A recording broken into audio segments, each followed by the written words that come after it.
My dad keeps calling me by his sister's name. He doesn't even know who I am anymore. It's understandably upsetting when a person with dementia doesn't recognize you anymore. But what's actually going on here? Chances are they still recognize you. And this isn't a recognition problem, it's a naming problem.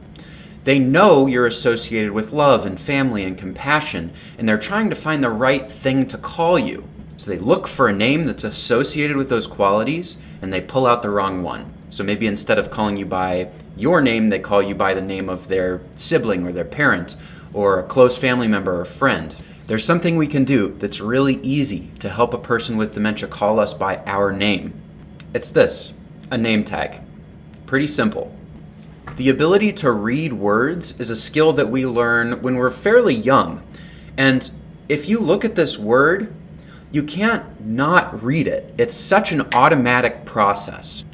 That's a skill that doesn't just go away with dementia. It's actually something that lasts a pretty long time. And so let's use this remaining strength, the ability to read, to help the person with dementia.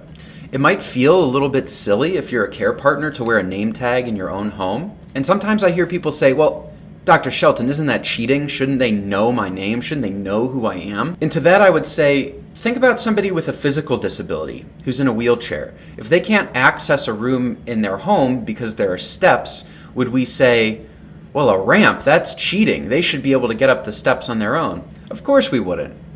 A ramp just enables them to do the thing that they wouldn't otherwise be able to. Same with a name tag. It's a cognitive ramp. It enables a person to call us by name when they can't recall it on their own. If you're a care partner or a family member and you're experiencing something like this, give a name tag a try. It's such an easy way to enable a person to call you by name.